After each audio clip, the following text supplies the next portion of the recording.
নমস্কার, এসকেআর online YouTube চ্যানেলে তোমাদের প্রত্যেককে স্বাগত। রাজ্যে আইসিডিএস ওয়ার্কার এবং হেল্পারের পাশাপাশি রাজ্যে আইসিডিএস সুপারভাইজার পদে নতুন নিয়োগ, এই বছরের একটি গুরুত্বপূর্ণ নিয়োগ। রাজ্যে পিএসসির মাধ্যমে আবারও 10,000-এর কাছাকাছি শূন্য পদে আইসিডিএস সুপারভাইজার নিয়োগ করা হচ্ছে। তো ভিডিওটি সম্পূর্ণ দেখো, কবে থেকে অ্যাপ্লাই করতে পারবে, এই নিয়োগের প্রত্যেকটা তথ্য স্টেপ বাই স্টেপ দেখে নেব, যারা এখানে অ্যাপ্লাই করতে চাও বা যারা দীর্ঘদিন থেকে ওয়েট করে আছো। দেখো, আইসিডিএস ওয়ার্কার এবং হেল্পারের যে প্যাটার্নে পরীক্ষা হয় সেই প্যাটার্ন কিন্তু তোমরা আইসিডিএস সুপারভাইজার পদের ক্ষেত্রে দেখতে পারবে না, যেহেতু পিএসসির মাধ্যমে পরীক্ষা নেওয়া হচ্ছে। সেক্ষেত্রে 3টি ধাপে নিয়োগ করা হচ্ছে। তো ভিডিওটি সম্পূর্ণ দেখো, প্রত্যেকটা বিষয়ে পরীক্ষার বিষয়বস্তুগুলো তুলে ধরবো এবং যে বইগুলো এই বছরের জন্য ইম্পর্টেন্ট, প্রত্যেকটা বইয়ের লিঙ্ক তোমরা ভিডিও নিচে পেয়ে যাবে, সেখান থেকে সরাসরি ফ্লিপকার্ট থেকে অর্ডার করে নিতে পারো। তো ভিডিওটি সম্পূর্ণ দেখবে আর অবশ্যই তোমাদের জেলার নামগুলো কমেন্ট করে জানাবে। তো প্রথমে দেখে নেব, এখানে অ্যাপ্লাই করার জন্য বা আবেদন করার জন্য প্রার্থীর বয়স কত থাকতে হবে। সাধারণ প্রার্থী যারা রয়েছে, অর্থাৎ জেনারেল অর্থাৎ ইউআর প্রার্থী, তাদের ক্ষেত্রে বয়স অবশ্যই থাকতে হবে 18 থেকে 39-এর মধ্যে। 18 থেকে 39-এর মধ্যে যাদের বয়স, প্রত্যেকেই তোমরা আবেদন করতে পারো। এবং পাশাপাশি যারা এসসি এসটি, তারা 5 বছরের ছাড় অর্থাৎ 39+5 অর্থাৎ তারা 44 পর্যন্ত অ্যাপ্লাই করতে পারে। এবং ওবিসি 3 বছর অর্থাৎ 39+3 অর্থাৎ 42 পর্যন্ত এখানে আবেদনের সুযোগ পাচ্ছে যারা ওবিসি। যারা ইউআর জেনারেল, তারা 18 থেকে 39 প্রত্যেকেই তোমরা এখানে আবেদনের যোগ্য। সিলেকশন প্রসেস দেখে নাও, এখানে দেখো 3টি ধাপের মাধ্যমে তোমাদের প্রার্থী বাছাই করা হচ্ছে, অর্থাৎ 3টি ধাপের মাধ্যমে নিয়োগ করা হচ্ছে। প্রথম ধাপে থাকবে প্রিলিমস এক্সাম, যেখানে 100-র মধ্যে পরীক্ষা থাকবে, এমসিকিউ টাইপের কোশ্চেন থাকবে। অর্থাৎ যে সকল প্রার্থী অ্যাপ্লাই করবে, যাদের অ্যাপ্লিকেশন সঠিকভাবে জমা পড়বে, তারা এই পরীক্ষা অ্যাটেন্ড করবে। এবং এই পরীক্ষায় যে সকল প্রার্থী পাস করবে, তারা সরাসরি মেন পরীক্ষার জন্য ডাক পাবে। 100টি প্রশ্নের 100 নম্বরের পরীক্ষা, এমসিকিউ টাইপের পরীক্ষা হবে। 4টা করে অপশান দেওয়া হবে, সেখান থেকে তোমাদের সঠিক উত্তর বেছে নিয়ে তোমাদের অ্যান্সারিং করতে হচ্ছে। এবং এই পরীক্ষায় পাস করার পর সরাসরি মেন পরীক্ষায় ডাকা হবে, যেখানে মেন্স পরীক্ষায় দেখো, এই পরীক্ষা মেন পরীক্ষা তোমাদের ডেসক্রিপ্ট টাইপের হবে, অর্থাৎ লিখে তোমাদের পরীক্ষা দিতে হবে, অর্থাৎ নিজের থেকে অ্যান্সারিং তোমাদের করতে হচ্ছে। এখানে কোনো অপশন কিন্তু তোমরা পাবে না। যেখানে 4টি পেপার থাকবে, 4টি পেপারের মাধ্যমে তোমাদের পরীক্ষা দিতে হবে। এবং কোন পেপারে কোন কোন বিষয়ের উপর প্রশ্ন দেওয়া হবে, প্রতিটি বিষয়ে তোমরা এই ভিডিওতে জানতে পারবে। তো ভিডিওটি অবশ্যই সম্পূর্ণ দেখবে। চ্যানেলে নতুন হলে চ্যানেলটাকে সাবস্ক্রাইব করে রাখবে এবং এই বছরের বেস্ট বুকের লিঙ্কগুলো ভিডিও নিচে পাবে, সেখান থেকে সরাসরি তোমরা ফ্লিপকার্ট থেকে অর্ডার করে নিতে পারো। আইসিডিএস সুপারভাইজার পদের ক্ষেত্রে যেটা স্যালারি স্কেল থাকবে, দেখো রোপা 2019 অনুযায়ী সুপারভাইজার পদের যেটা বেতন, সেটা তোমাদের basic plus DA, HRA, MA প্রত্যেকটা বিষয় মিলে যেখানে 32 থেকে 35,000 টাকা করে স্টার্টিং বেতন তোমাদের থাকবে। অত্যন্ত ভালো মানের বেতন, পুরোপুরি সরকারি পদে নিয়োগ করা হচ্ছে। রোপা 2019 অনুযায়ী লেভেল 10-এর বেতন কিন্তু তোমাদের থাকছে। এছাড়াও আরও বিভিন্ন সরকারি সুযোগ সুবিধাগুলো তোমরা এখান থেকে পাবে। তো ভিডিওটি দেখো, কবে থেকে অ্যাপ্লাই করতে পারবে সেটাও আমি তোমাদের ভিডিওতে জানাবো। আর অবশ্যই তোমাদের জেলার নামগুলো কমেন্ট করে জানাবে, তোমরা কোন জেলার থেকে ভিডিও দেখছো, কোন জেলার থেকে তোমরা ভিডিও দেখছো সেটা অবশ্যই কমেন্ট করে জানাবে। এরপরে তোমাদের জানিয়ে দিচ্ছি, এখানে আর যেটা বলা আছে, দেখো শিক্ষাগত যোগ্যতা। এখানে অ্যাপ্লাই করার জন্য যেটা মিনিমাম শিক্ষাগত যোগ্যতা থাকতে হচ্ছে, সেটা হচ্ছে গ্র্যাজুয়েশন।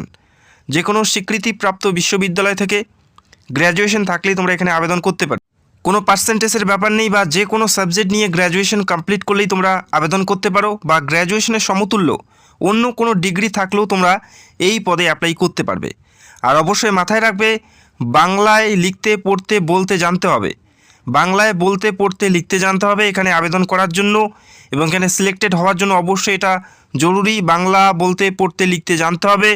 যারা নেপালি তাদের ক্ষেত্রে এটা প্রযোজ্য থাকবে না, বাকি প্রত্যেকেরই ক্ষেত্রে বাংলা পড়তে বলতে লিখতে জানতে হবে, তবে তোমরা এই আইসিডিএস সুপারভাইজার পদের ক্ষেত্রে যোগ্য প্রার্থী। বোঝা গেল? এবং পরীক্ষার বিষয়বস্তুগুলো যদি দেখি, দেখো 90 মিনিট অর্থাৎ 1.5 ঘন্টা তোমরা পরীক্ষার জন্য সময় পাচ্ছ। প্রথম যে পরীক্ষা পিলি পরীক্ষা, 1.5 ঘন্টা তোমরা পরীক্ষার জন্য সময় পাচ্ছ, যেখানে জিকে থেকে 50 নাম্বার থাকবে। 50টি প্রশ্ন 50 নাম্বার জিকে থেকে থাকছে। এছাড়াও পাটিগণিত থেকে 25টি প্রশ্ন 25 নাম্বার, রিজনিং থেকে 25টি প্রশ্ন 25 নাম্বার, মোট 100টি প্রশ্ন 90 মিনিটের পরীক্ষা তোমাদের দিতে হচ্ছে। প্রথম স্ক্রিনিং টেস্ট অর্থাৎ পিলি পরীক্ষা তোমাদের দিতে হবে। এই পরীক্ষার পরেই মেন পরীক্ষা থাকবে এবং এই পরীক্ষায় 1/4 হিসেবে নেগেটিভ মার্কিং, অর্থাৎ 4টা ভুল করলে একটি সঠিক নাম্বার তোমাদের ডিডাক্ট করা হবে। তো আশা করি বুঝতে পারলে। এবং প্রশ্ন বাংলা এবং ইংরেজি ভাষায় সেট করা হবে। যেটা তোমাদের কমফর্টেবল সেটাই তোমরা চুজ করতে পারো। তো আশা করি প্রত্যেকে বাংলায় পরীক্ষা দেবে। তো বাংলা ভাষায় প্রশ্নপত্র পাচ্ছ, 4টা ভুল করলে 1 নাম্বার কাটা হবে, যেখানে 100টি প্রশ্ন 100-র মধ্যে পরীক্ষা তোমাদের দিতে হচ্ছে, যেখানে MCQ টাইপের পরীক্ষা। পিলি পরীক্ষা যারা পাশ করবে তারা মেন পরীক্ষার জন্য ডাক পাবে, যেখানে 4টি পেপারে ভাগ করা আছে। 4টি পেপার দিতে হচ্ছে, 100 করে নাম্বার থাকবে, 1 ঘন্টা করে তোমরা প্রত্যেকটা পেপারের জন্য সময় পাবে। পেপার 1-এ থাকবে ইংলিশ, যেখানে report writing, translation, summary, grammar এই সমস্ত বিষয়ের উপর প্রশ্ন থাকবে, 100 নাম্বার থাকছে। পেপার 2-তে থাকবে বেঙ্গলি, হিন্দি, নেপালি, যার যেটা মাতৃভাষা সেটা চুজ করে সেখান থেকে তোমাদের পরীক্ষা দিতে হবে। গ্রামার বিশেষ তোমাদের প্রশ্ন দেওয়া হবে পেপার 2-তে। আবারও বলছি, প্রতিটি পেপারের জন্য তোমরা সময় পাচ্ছ 1 ঘন্টা করে। পেপার 3-তে থাকবে জেনারেল স্টাডিজ, কারেন্ট অ্যাফেয়ার্স এই বিষয়ের উপর তোমাদের 100 নাম্বার থাকবে পেপার 3-তে, যেখানে হিস্ট্রি, জিওগ্রাফি এই সমস্ত বিষয়ের উপর তোমাদের প্রশ্ন দেওয়া হবে পেপার 3-তে। তো আশা করি বুঝতে পারলে, এবং প্রত্যেকটা পেপারের ক্ষেত্রে তোমাদের অবশ্যই ডেসক্রিপ্ট টাইপের কিন্তু তোমাদের অ্যান্সারিং করতে হচ্ছে, অর্থাৎ পেন পেপারের মাধ্যমে অ্যান্সার করতে হবে, লিখে অ্যান্সার করতে হবে, যেখানে কোনো অপশন তোমরা পাবে না। পেপার 4-এ থাকবে 10ম শ্রেণী মানের ম্যাথ থাকবে, পাটিগণিত, যেখানে 100 নাম্বার থাকবে। তো আশা করি বুঝতে পারলে, যেখানে সর্বমোট 400-র মধ্যে পরীক্ষা দিতে হচ্ছে।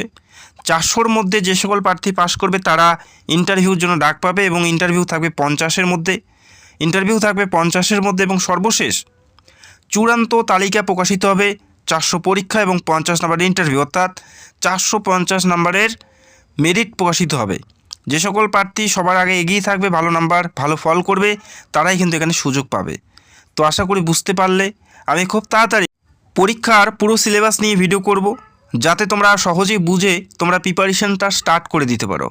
অনেক প্রার্থী আছে যারা এখনও কিন্তু প্রিপারেশন অলরেডি করছে, কন্টিনিউ চালিয়ে যাচ্ছে। তো এখনও যারা প্রিপারেশন স্টার্ট করোনি, এই ICDS সুপারভাইজার পদের জন্য ওয়েট করছো, তো তোমরা যত তাড়াতাড়ি সম্ভব তোমরা প্রিপারেশন স্টার্ট করে দাও। কোনগুলো বই পড়বে প্রত্যেকটা লিঙ্ক ভিডিওর নিচে আছে, সরাসরি তোমরা সেখান থেকে অর্ডার করে নিতে পারো ফ্লিপকার্ট থেকে। অত্যন্ত গুরুত্বপূর্ণ একটি নিয়োগ, যেটা WBPSCর মাধ্যমে নিয়োগটি করা হচ্ছে। এবং তোমাদের জানিয়ে রাখি, পেপার 3 যেটা রয়েছে জেনারেল স্টাডিজ থেকে, যেগুলো তোমাদের পড়তে হবে, বিশেষ করে নারীর স্বাস্থ্য এবং শিশু পুষ্টি এবং সরকারি জনমূলক প্রকল্প যেমন কন্যাশ্রী, লক্ষ্মীর ভাণ্ডার ইত্যাদি থেকে কিন্তু প্রশ্ন আসার সম্ভাবনা সবথেকে বেশি এই বছরের জন্য। বোঝা গেল? আমি খুব তাড়াতাড়ি ডিটেলস ভিডিও করব, এবং এই নিয়োগের বিজ্ঞপ্তি এই মাস অর্থাৎ মার্চে তোমরা দেখতে পারবে। মার্চের যে কোনো সপ্তাহে এই নিয়োগের বিজ্ঞপ্তি প্রকাশিত হতে পারে। তো তোমাদের অ্যালার্ট থাকতে হবে, এদের যে অফিসিয়াল সাইট সেখানে ভিজিট করতে হবে। আর যখনই নোটিশ আসবে আমি ভিডিও করে তোমাদের জানাবো, step by step application process থেকে শুরু করে প্রত্যেকটা বিষয় আমি তোমাদের দেখিয়ে দেবো, যাতে তোমরা নিজেরাই নিজেদের ফোন থেকে অ্যাপ্লাই করতে পারো।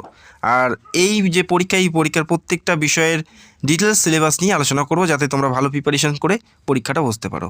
তো তোমরা কোন জেলার থেকে ভিডিও দেখছো কমেন্ট করে জানাবে। একটু হেলথ ইস্যুর কারণে কিন্তু আমি ঠিকঠাক কথা বলতে পারছি না, যার কারণে কিন্তু ভিডিওটা এখানেই শেষ করছি। আমি খুব তাড়াতাড়ি পুরো সিলেবাস নিয়ে আমি ভিডিও করার চেষ্টা করব। চ্যানেলটাকে সাবস্ক্রাইব করে রাখবে, এবং তোমরা কোন জেলা থেকে ভিডিও দেখছো অবশ্যই কমেন্ট করে জানাবে। Thank you.